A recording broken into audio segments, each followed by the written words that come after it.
Hola gente, ¿qué tal? ¿Cómo estáis? Soy Arturo, bienvenidos al canal del Guardián de los Arcanos, donde hoy vamos a ver Double Tap. Double Tap, este suplemento de reglas para Nice Black Agents, publicado en inglés por parte de Pelgrane. Lamentablemente no está en español, ni tiene pinta de que vaya a estar. El Nice Black Agents, el libro de reglas, fue traducido por parte de Edge Entertainment como Agentes de la Noche, pero se quedó ahí. Se quedó ahí y no tiene pinta de que vaya a ir más allá, porque incluso está saldado. Así que lo vamos a tener que ver en inglés. Toda esta serie de suplementos, campañas, aventuras publicadas por parte de la editorial inglesa y que tan buenas son para un buen juego como es el Nice Black Agents. En este caso tenemos un suplemento de reglas, Double Tap. Double Tap es un suplemento en tapa blanda, en blanco y negro, unas 132 páginas con una maquetación muy sencillita, muy clara, muy legible y con un papel satinado cuya superficie permite que la tinta no penetre dentro de la celulosa del papel, se quede en la superficie con la suficiente nitidez y definición como para que estas ilustraciones que están en blanco y negro sean legibles, ¿no? Se vean bien. No, porque si tuviéramos un papel un poquito peor, ya esto se te acaba quedando ahí una masa oscura que no distingues nada. Bueno, pues de una calidad muy buena, donde tenemos un suplemento de reglas que Double Tap, lo que es el nombre, se refiere a la jerga que utilizan los espías y los agentes secretos de darle dos veces al gatillo, ¿no? Cuando se dispara, de hacer double tap, ¿no? De darle dos veces. Bien porque se quiere asegurar el disparo para impactar dos veces en el mismo objetivo, o bien porque la pistola se lleve descargada, no se lleve bala en la recámara para que no se te dispare encima, ¿no? Esto no se tiene en cuenta normalmente del cine, para que no se te dispare encima. Entonces el primer disparo pasa la bala del cartucho a la recámara y el segundo disparo de la recámara ya sale disparado, ¿vale? Es una especie de protección, o bien a modo de protección personal, o bien a modo de asegurar el disparo, ¿no? Este double tap. Bueno, tenemos un suplemento de reglas completísimo, un suplemento de reglas que amplía enormemente las reglas, mecánicas, sistemas, trucos, consejos, ayudas, herramientas, todo lo que podemos necesitar para poder utilizarlo dentro del tema específico de este juego, que es el espionaje, ¿no? Contra vampiros y tal. Bueno, lo que vamos a encontrar es que el libro está dividido, este suplemento, está dividido en dos partes, una para el director de juego y otra para los jugadores. En cuanto a esto, lo vamos a ir a ver un poco así de manera general, porque os digo, tiene un montón de información y no hay nada de paja. Esto es una maravilla, porque no tenéis una parte que digáis, bueno, esto paso porque no tiene mucha utilidad. Todo es extrapolable directamente a la mesa y todo está pensado para ser utilizado. Bueno, comenzamos con la parte del jugador y con la parte de las habilidades. Vamos a volver a tener todas las habilidades de investigación y todas las habilidades generales relatadas, que eso evidentemente es algo que ya teníamos dentro del libro de reglas.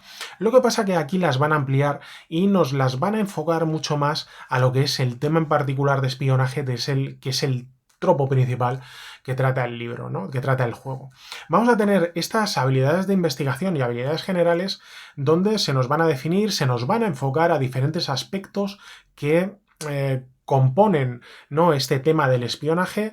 Nos van a dar beneficios tácticos de investigación para cada una de ellas. Los beneficios tácticos de investigación venían definidos ya en el libro de reglas, pero prácticamente en una o dos páginas, ¿no? Venían lo que es una pincelada, ¿no?, de una manera muy somera, donde se te explicaba que tú podías utilizar habilidades de investigación para obtener beneficios en un enfrentamiento, ¿no?, en un enfrentamiento físico. Bueno, vamos a ver ahora cada uno de los ejemplos y vais a ver que es mucho más sencillo, y al venirte explicado con respecto a cada una de las habilidades, te resulta mucho más útil, ¿no?, que esta pincelada general y somera que te daban dentro del libro de reglas. Tenemos tres ejemplos de gastos, de beneficios que podemos obtener en base a gastos de la reserva de la habilidad en particular que estemos tratando, así como diferentes pistas que podemos seguir en base a esta habilidad, y que más o menos lo que acaban suponiendo es una semilla de aventuras, ¿no? Una idea de cómo poder introducirlo dentro de una trama ya en marcha o generar una trama a partir de este seguimiento. Había un artículo muy bueno por parte de Gareth Ryder Hanrahan en el blog de Pelgrane sobre cómo él creaba las aventuras, cómo las estructuraba, y siempre las estructuraba en base a habilidades.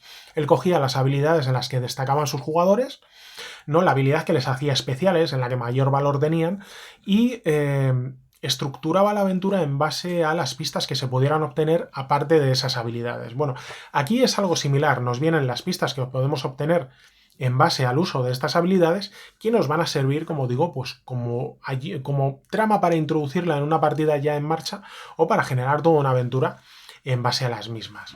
Bueno, en vez de ir viendo todas, porque son un montón y te viene un montón de información de cada una, vamos a ver la primera para que veáis un poco cómo funciona y toda la utilidad que se puede sacar del mismo. Comenzamos con accounting, que sería contabilidad, y que nos explican la importancia que tiene dentro del mundo del espionaje, como por ejemplo Al Capone fue detenido en base a su declaración de la renta, ¿no?, por evadir impuestos, o aquella famosa frase de Garganta Profunda, que era el topo que desveló todo el Watergate contra Nixon, de sigue el dinero, ¿no?, follow the money. Bueno, pues en este caso nos enfocan la habilidad de contabilidad hacia el lavado de dinero. Al lavado del dinero negro obtenido de operaciones ilícitas, cómo puede ser introducido dentro de nuestras partidas de espionaje.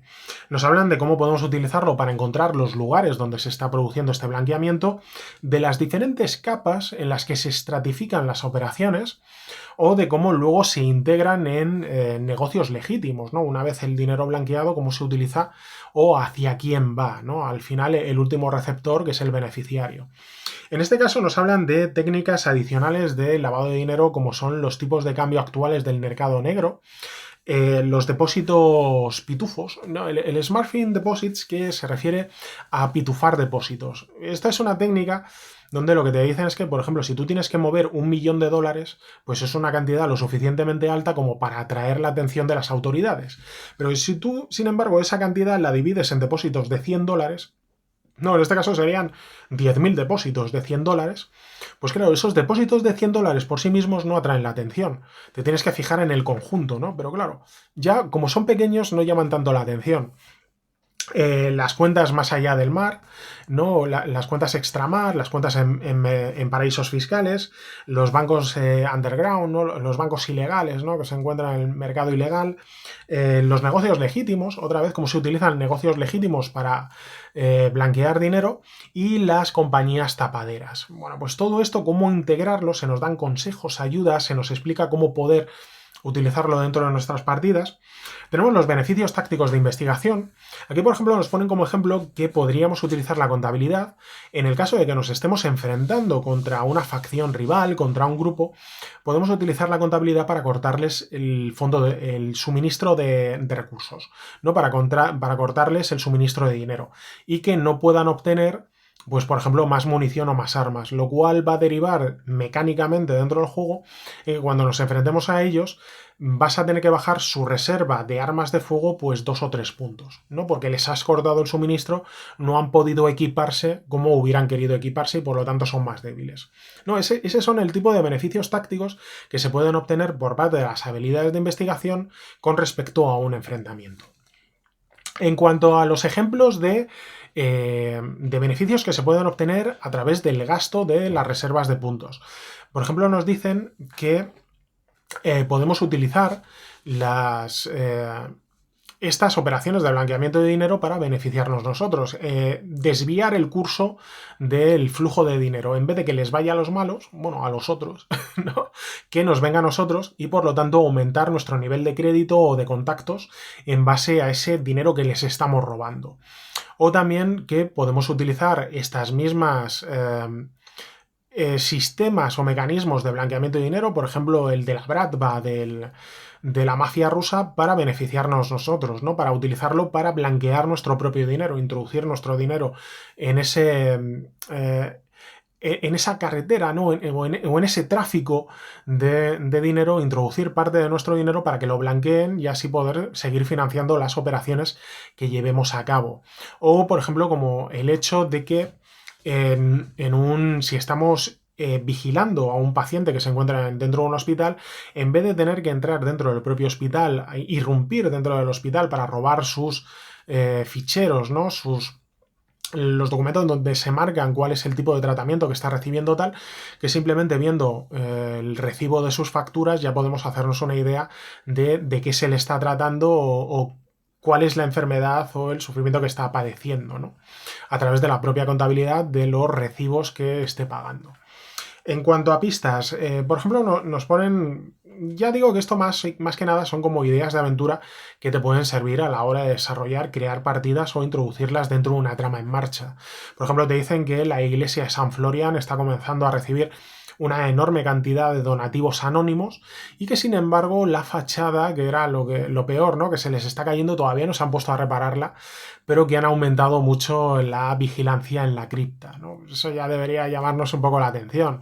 O que el albarán del manifiesto de mercancías de un buque de mercancías, pues que dice que tendría que llevar un transporte de un cargamento de mineral de hierro, pero que sin embargo lo que nos muestran las cámaras de seguridad es que allí se lleva un baúl, un cajón del tamaño de un ataúd, ¿no? Otra vez debería llamarnos muchísimo la atención, o cómo se siguen realizando pagos a un doctor, pero que sin embargo el tratamiento finalizó hace ya mucho tiempo. No, bueno, todo esto son pistas que se utilizan haciendo uso de la habilidad de investigación de contabilidad y que pueden ser utilizadas dentro de un tropo como es el del espionaje, que es el leitmotiv principal del Nice Black Agents. Bueno, pues todo esto lo vamos a tener con habilidades de investigación, habilidades generales. En las habilidades generales nos van a meter además nuevas guindas, ¿no? Que es este beneficio extra que se obtiene cuando la reserva de una habilidad general es de 8 o más, ¿no? Como la que aumenta, por ejemplo, el umbral de golpe de 3 a 4, pues bueno, pues las diferentes guindas que se pueden poner estas habilidades cuando obtienen o pasan a un nivel superior. Tenemos nuevas maniobras de combate y de no combate. También nos dicen que no solamente tenemos que tener esas maniobras cinematográficas de combate cinematográfico, ¿no? Para hacerlo más vibrante, sino que también se pueden utilizar maniobras para tener con respecto a otras habilidades. En este caso, por ejemplo, pues la primera aquí nos habla de la de disfrazarse cuando tienes un valor de 8 más para generar dudas dentro de los rivales. Judo digital, zona de peligro, cambio rápido también para disfrazarse, cambiar las matrículas del coche cuando tienes conducir 8 o más, diálogos de trauma para aumentar la reserva. Esto es algo que tenemos que tener en cuenta y se hace mucho hincapié dentro de este suplemento sobre la recuperación de las reservas. Por ejemplo, si estamos acostumbrados a juegos Gamsu como es el Rastro de Cthulhu, normalmente no se pueden aumentar, ¿no? Especialmente si juegas en un estilo de juego purista, pues se supone que los jugadores se van agotando y cada vez tienen menos posibilidades, ¿no? Que forma parte un poco de esa espiral de hundimiento tan clásica de los investigadores del Rastro de Cthulhu, ¿no? De la mitología de los mitos. Pero sin embargo, en un juego de espionaje donde los personajes pues son gente muy válida, muy capaz, muy preparada para enfrentarse a lo que tienen enfrente, es muy necesario aumentar y recuperar las habilidades, las reservas de puntos de habilidades que estemos utilizando. Esto, por ejemplo, se utilizaba en el libro de reglas básico, te hablan del monólogo técnico de armas o algo así, no me acuerdo exactamente del nombre, que es que tú en un momento dado puedes aumentar tu reserva de disparo, pues teniendo un monólogo interior hablando del arma, ¿no? De la pistola que estás utilizando, esta Glock, no sé qué, que tengo modificado el cañón, no incorporado, no sé qué, y unas balas de perforación, no sé qué, no sé cuánto tal, y que ese monólogo en un momento dado te permitía aumentar la reserva. Bueno, esto nos viene referido a diferentes habilidades que podemos aumentar las reservas en un momento dado. En este juego se basa muchísimo en el intercambio continuo y constante de estas reservas.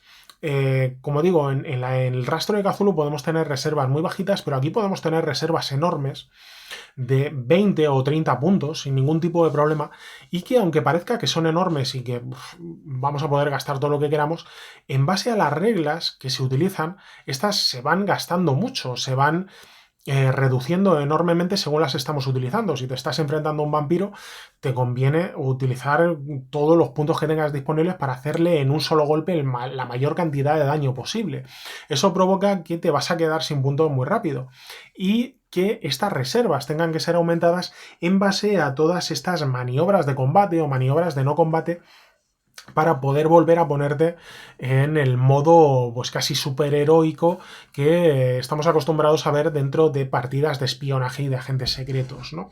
Como digo, Es sistema Gamsu, pero es un sistema Gamsu distinto al que podemos encontrar en otros juegos y que nos va a llevar a que el gasto de puntos sea mucho más continuo y constante y mucho más rápido que en otros juegos tipo Gamsu. Aquí volvemos a lo mismo, a las recuperaciones en base a logros, ¿no? A pequeños logros que vayas consiguiendo, pequeños hitos que vayas superando dentro de la propia aventura, cómo conseguir y cómo aumentar esta reserva de puntos para volver a situarnos en un modo más superheroico y no ser pues pringaillos como son los investigadores, por ejemplo, del Rastro de Cthulhu, ¿vale?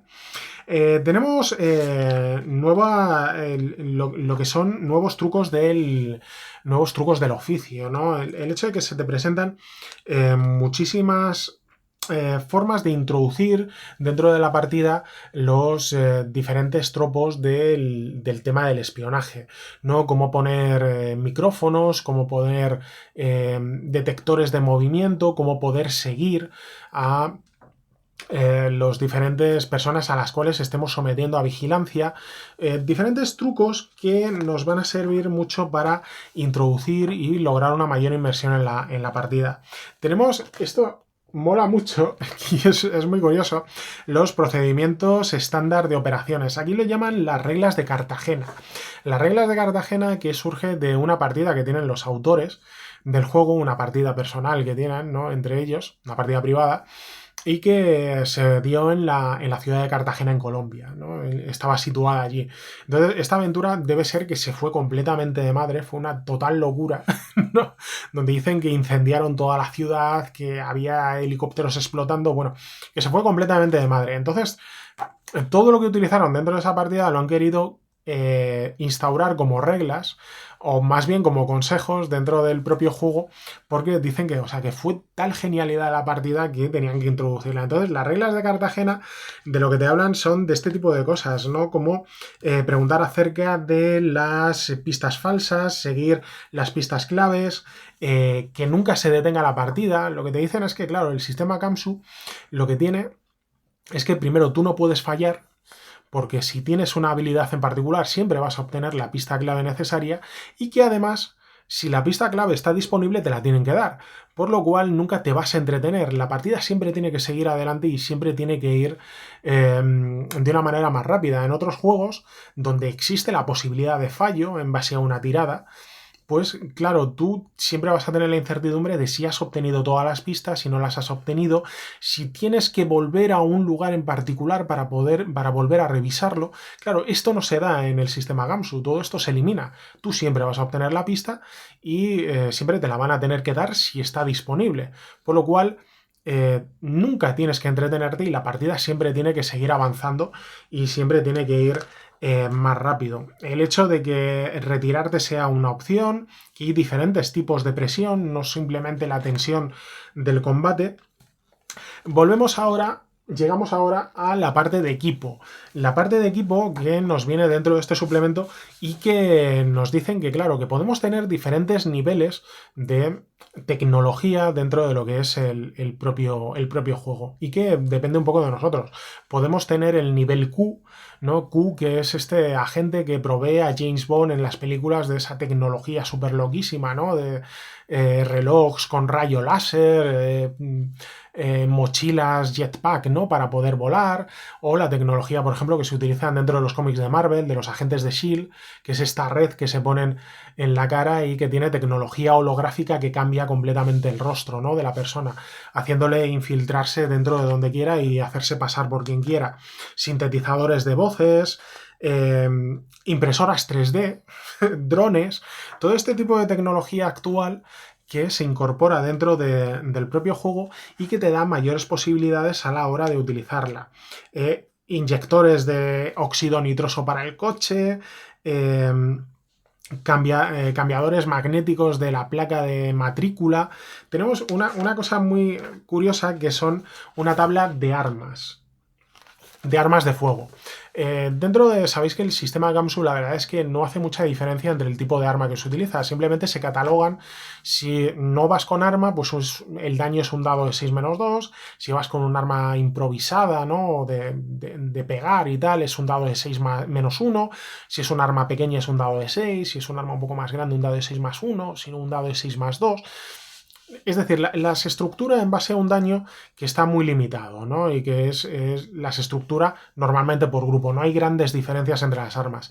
Bueno, al tratarse un juego de espionaje y de agentes secretos, la verdad es que sí que tenía sentido el hecho de darle una mayor importancia al tipo de arma que podamos utilizar. Y aquí tenemos una tabla donde nos van a venir las diferentes pistolas, rifles de asalto y armas especiales que utilizan, pues por ejemplo, el Mossad o los carabinieri italianos, o el servicio, las fuerzas especiales rusas, tal, todo ese tipo de armas que, como digo, nos vienen muy detallados, nos vienen muy preparados y que la verdad es que sirven mucho para luego introducir, ¿no?, el calibre del arma, el arma especial en cada localización en la que estemos moviéndonos y que le da, pues como digo, pues mucho mayor detalle, ¿no? Y que es mucho más útil a la hora de utilizarlo.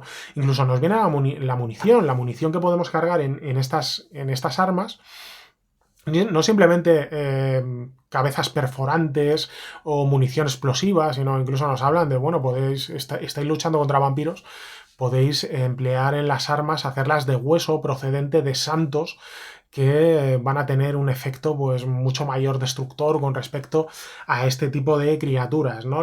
Utilizadas con huesos sagrados, ¿no?, procedentes de santos, que sería algo muy difícil, pero que para un enfrentamiento final tener una bala de hueso, ¿no?, procedente del fémur de Santa Catalina o alguna cosa así, pues que puede ser muy útil y muy interesante. Llegamos a las persecuciones. Las persecuciones dentro del manual de reglas nos vienen referidas principalmente a conducción, ¿no? A cuando estamos pilotando, pues conduciendo un coche, una moto o incluso un avión, ¿no? Este tipo de persecuciones súper espectaculares que estamos tan acostumbrados a ver en películas como Bourne o como James Bond o Misión Imposible, ¿no? Donde meten el coche por todas las partes, no bajan escaleras, se meten por no sé qué, acaban destrozados, ¿no? Por la carretera, 800 coches.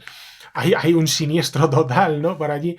Bueno, nos dicen, vale, estas reglas que os presentamos dentro del manual de reglas para las persecuciones en coche, ¿y si las utilizamos para otro tipo de persecuciones? Por ejemplo, persecuciones digitales, cuando se está tratando de hackear un ordenador, cuando estamos tratando de infiltrarnos dentro de un lugar o cuando estamos manteniendo la vigilancia de algún tipo de activo, ¿no?, o de objetivo al cual estemos siguiendo. Por ejemplo, imaginaos con la intrusión digital, ¿no? El hecho de que estás hackeando un ordenador y de repente ahí en una oficina en Cuántico, pues de repente detectan, están tratando de meterse en nuestro sistema, pon un cortafuegos, activa el no sé qué, pon el programa tal. No, pues este tipo de llevar esta persecución un poco a diferentes temas distintos, no simplemente a los de persecución en coche, sino lo interesante que pueden resultar, pues como digo, ¿no?, en esto con los ordenadores, de tal, no sé qué, están tratando, han abierto una puerta trasera, nos están robando datos, córtales, quita de la luz apaga el ordenador, no sé qué, tal. Este tipo de cosas que pueden hacer que sean muy divertidos y que generen mucha tensión dentro de la partida. Incluso nos viene a lo que sería la caza del hombre, ¿no? Cuando se está tratando de buscar un objetivo, porque pues dicen, pues mira, es que ha estallado tal edificio, pero no se ha encontrado el cuerpo de no sé quién, entonces comenzáis a buscarle antes de que la pista se enfríe, ¿no? Comenzáis a sacudir un poco la red para buscar información, cruzar fronteras, ver si trata de ponerse bajo el abrigo o el paraguas de una persona superior dentro del nodo de la conspirámide o de la vampirámide que estáis investigando. Bueno, nos vienen un montón de cosas, como digo, dentro de este tropo de lo que es la investigación. Y ya pasaríamos a esta segunda parte, que es mucho más chiquitita, la del compendio del director, pero que es igual de útil, como vais a ver. Primero tenemos lo que son los cameos que son PNJs. Tenemos un montón de PNJs listos y preparados para poder introducirlos dentro de nuestra partida en curso, poder hacer uso de ellos en cualquier momento. Tenemos a un tratante de armas, tenemos a un bibliotecario, a un ladrón de coches, a un burócrata. Tenemos, por aquí mola mucho porque hay una aficionada gótica a los vampiros, es decir, una persona que adora a los vampiros, que les considera como dioses, ¿no? Y que querría convertirse ella en vampiro y que les sirve un poco, pero de ese modo casi como fangirl, ¿no? ¿No? Y que puede ser muy divertido. Además, no solamente nos vienen las estadísticas, que bueno, ya sabéis que en Gamsu es muy poquito, ¿no? No hace falta definir a los PNJs con mucho. Nos viene, como digo, las estadísticas, un poco de lo que sería su vida para poder utilizarlo como PNJ en particular, con un nombre, con unos apellidos, ¿no? Con un rostro. Y asimismo, cómo utilizarlos como un activo del investigador, como un activo del agente, como una pista que está siguiendo y cómo utilizarlos en el juego, ¿no? Cómo se moverían y cómo podrían darnos pistas y poder utilizarlos dentro de una partida en particular. Luego tenemos no solamente cameos de personas, sino también cameos de lugares, ¿no? Tenemos diferentes localizaciones que poder utilizar en nuestras partidas y cómo poder utilizarlas en la mejor de las maneras, ¿no? Tenemos ferias, casinos, laboratorios de drogas clandestinos, un tren de alta velocidad. Por ejemplo, tenemos las catacumbas. En las catacumbas no solamente nos definen un poco el lugar, ¿no? Físicamente cómo es, ¿no? Una descripción así de cómo es, sino cómo poder incorporar extras y cameos en este lugar, ¿no? Como por ejemplo, pues un vampiro lo utiliza como guarida, ¿no? Para guarecerse allí dentro. Las pistas que podemos obtener, el hecho de encontrarnos con que sí, hay huesos antiguos, ¿no? Huesos que ya están allí de hace mucho tiempo, pero también hay restos más recientes, lo cual podría indicar que es el lugar donde ha puesto su nido algún tipo de depredador, o grafitis en las paredes que dan algún tipo de mensaje. Tenemos los efectos en las reglas, cómo podríamos utilizar las diferentes habilidades de investigación generales en este lugar en particular y qué uso podríamos dar de las mismas. ¿Cómo se podría emplear en una pelea, en una lucha? Pues por ejemplo, si dentro de unas catacumbas pegas un tiro con una escopeta o lanzas una granada, puede provocar filtraciones de agua, ¿no? Porque hay una masa de agua cercana y comienza a inundarse. O cómo utilizarlos en una persecución, ¿no? Si estás huyendo y de repente pues te metes por un rincón aquí y tal y llegas a una habitación secreta, ¿no? ¿Qué tal? Bueno, todo este tipo de ideas y de ayudas que, como digo, son muy útiles y que te dan pues muchísimo para poder utilizarlas. Es que hay un montón, la verdad. Llegamos a la parte de monstruos. Hay un pequeño bestiario. La verdad es que es muy chiquitito, pero es que es muy útil. Es que la verdad son 4 o 5 bichos, no son más, pero cada uno te vienen descritos y te aportan ideas que son súper útiles a la hora de utilizarlos. Por ejemplo, el primero es el chupacabras. Te habla del chupacabras. Dentro del libro de reglas se da un origen o se da posible origen a los vampiros, no solamente en base a mitos y leyendas, que sería el más habitual, sino en base a mutaciones, en base a experimentos científicos, incluso en base a alienígena, ¿no? Que son extraterrestres. Bueno, aquí con el chupacabras estaríamos dentro de ese tropo de extraterrestre de alienígena. Normalmente el fenómeno del chupacabras, esta leyenda urbana que existe, ¿no? De ganados enteros que han sido devorados en una noche, que se han quedado sin sangre, ¿no? Y que se los encuentra por ahí el ganadero al día siguiente, y que están relacionados con los hombres de negro, con abducciones, con avistamientos, con los dibujos en los campos de trigo y de cereales, ¿no? Bueno, podemos utilizar, en vez de utilizar la típica partida de vampiro en base a Drácula, ¿no? Que sería el tema más habitual, ¿no? Incluso en el que se basa la campaña más famosa de este juego, podríamos jugar una partida en plan Expediente X, persiguiendo a un chupacabras, viendo, como digo, toda la ufología, ¿no? Todo el fenómeno ufológico de avistamientos, abducciones, dibujos en los campos de cereales, tal, todo este tipo de cosas, como digo, para utilizar una partida en base a un ser alienígena que chupa sangre, ¿no? Que al fin y al cabo, bueno, pues lo llamaríamos vampiro, pero no tiene por qué ser un vampiro en particular, ¿no? Esto te habla de de las diferentes posibilidades que te da el juego y que no te limites, ¿no? No te limites única y exclusivamente porque Drácula sea lo más conocido. Puedes hacer una partida de lo que quieras. Tenemos, por ejemplo, al Ekimu, que es una especie de bestia o de ser de las culturas mesopotámicas, el homúnculo del alquimista Paracelso. o el Penanggalan, que es un bebedor de sangre de Malasia. Bueno, como veis, diferentes lugares, diferentes mitos, leyendas, tradiciones que se siguen en otros lugares más allá de la cultura occidental. Bueno, tenemos el Nosferatu. El Nosferatu que le dan un poco una parte mucho mayor como criatura para introducir dentro de nuestras partidas de vampirología, que el Nosferatu, que viene de la palabra nosoforos griega y que significa el que transporta la plaga, ¿no? Pues bueno, poder utilizar este tipo de criaturas dentro de nuestras partidas para saltar del clásico Drácula y darle mucha mayor amplitud, como podéis ver, con diferentes bichos, con diferentes monstruos, hacer diferentes campañas. Nos vienen las diferentes historias que podemos construir en este Agentes de la Noche, en este Night's Black Agents.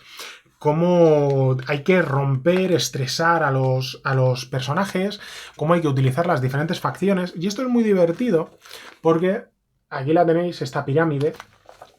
Normalmente dentro del juego, de lo que es el manual básico, hablamos de la conspirámide en base a la conspiración, ¿no? Cómo se va construyendo en base a nodos hasta un estrato superior, o la vampirámide en base a estas criaturas, ¿no? Bueno, aquí nos presentan una nueva que es la suspirámide, que vendría más bien siendo la unión de dos palabras de sospecha y pirámide, ¿no? Que traducido al español sería algo así como sospechirámide.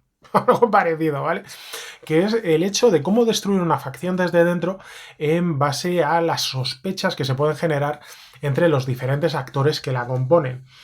Partiendo de un nodo principal como sería el insulto o la falta de respeto, la rivalidad, hacia uno superior que sería un asesinato secreto, una filtración, o diferentes facciones, pasando a la obsesión, el enemigo de mi enemigo, poner topos, a una mayor que sería el ojo por ojo o la traición, hacia un golpe de estado, guerra civil, o la aniquilación final, que sería la destrucción completa de esta facción desde dentro.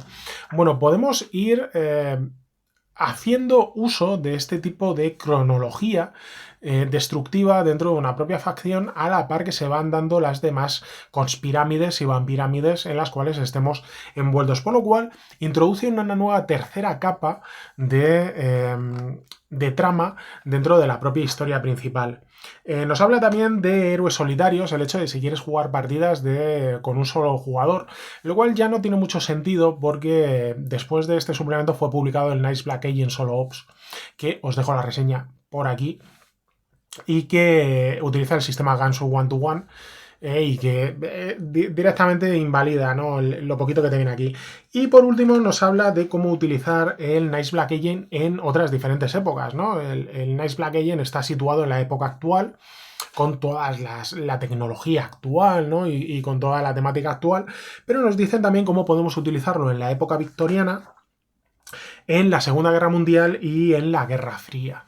O sea que tenemos otras 3 etapas que además se pueden utilizar dentro de lo que es el Drácula Dossier, que nos habla de diferentes épocas en las cuales se va produciendo esta operación Edom y cómo podríamos introducir a los personajes en diferentes etapas de esta conspiración vampírica, ¿no?, que tendríamos. Por último tenemos un resumen de tablas por aquí con todas las guindas de las diferentes habilidades y todos los beneficios que podemos obtener, así como otras tablas de, por ejemplo, aquí un resumen de poderes vampíricos, para tenerlo todo juntito. Bueno, como digo, al final tenemos un montón de tablas que nos ayudan muchísimo más a la hora de llevar este juego y utilizarlo dentro de nuestras partidas de Night's Black Agents. Bueno, un suplemento estupendo, un suplemento que, vamos a ver, yo no diría que es imprescindible, porque con el libro de reglas solo ya se puede jugar, no necesitas nada más. El libro de reglas básico de Night's Black Agents es completísimo, es la versión más completa que existe del sistema Gamsu, el que lleva el sistema a un nivel superior, pero sin embargo este suplemento, si bien no es imprescindible, es terriblemente útil, es terriblemente necesario. Le da una profundidad muchísimo mayor, ayuda muchísimo al director de juego, a los jugadores, otorgándoles ideas, herramientas, trucos, consejos, sistemas, mecánicas, todo lo necesario para poder, como digo, darle una mayor profundidad al juego y poder utilizarlo en la mejor de las medidas. A mí algo que me encanta de Pelgrane como editorial, es el hecho de que todos sus suplementos son útiles. Todo lo que hace es útil y todo es directamente extrapolable a la mesa y tiene utilidad. Uno se da cuenta muy rápido de esta serie de suplementos que hemos visto de otros juegos donde al autor le han dicho, mira, nos hace falta para completar el libro 5.000 palabras, tráemelas para el lunes, ¿no? Y lo que trae al final es un bla bla bla, paja, relleno, ¿no? Como queréis llamarlo, que no conduce a ninguna parte. Eso no ocurre con los suplementos de Pelgrane. Yo todo lo que he leído de Pelgrane, luego tú podrás decir, mira, no me interesa utilizarlo, no quiero utilizarlo, pero todo es útil, todo es aprovechable y todo puede darte posibilidades para a la hora de llevarlo a la mesa. Todo es directamente extrapolable, es jugable. Este suplemento es una maravilla. Es terriblemente útil, le da otro nivel superior. Ayuda a profundizar dentro de lo que es el juego de Nice Black Agents. Como digo, ayuda muchísimo, es increíblemente útil y es una maravilla para poder utilizarlo, especialmente si os gusta el Nice Black Agents. Con respecto a otros juegos, pues por ejemplo, para el rastro de Cthulhu sería muy poco útil, no tendría mucha utilidad. Para el exoterrorista sería más útil, para la caída del Tagrin sería más útil, pero especialmente dirigido al Nice Black Agents es que le da un nivel total y absoluto, o sea, es que lo lleva a otro nivel. La verdad es que es súper útil, está súper bien escrito, está súper bien pensado y como digo, es que no tiene nada de paja, no tiene nada de relleno, todo es utilidad y todo te va a ayudar para poder llevar este juego a la mesa. Un suplemento, como digo, tremendamente útil, increíblemente útil y una pena que no lo vayamos a ver en español, pero bueno, es lo que hay. Hasta aquí la reseña de hoy, espero que os haya gustado, espero que haya resuelto cualquier tipo de duda que tengáis acerca de este tema. Si tenéis alguna duda, ya sabéis, me la dejéis escrita en comentarios y trataré de contestarla en la medida de mis posibilidades y seguiremos haciendo más reseñitas de este Nice Black Agents, que como sabéis es un juego que me encanta, me parece un juegaco y posiblemente la próxima reseña del Nice Black Agents será el de Salosny Quartet, que es una campaña de Gary Ryder Hanrahan escrita en 4 partes que nos va a llevar a tierras balcánicas. Vais a ver que es un pedazo de campañote y lo veremos en el canal, así que suscribíos al canal, que si no os lo perdéis, dadle like, compartirlo, regaladme un jamón, haced lo que queráis, en cualquier modo y en cualquier caso, cuídense mucho, sean felices y nos vemos en el siguiente vídeo. Saluditos.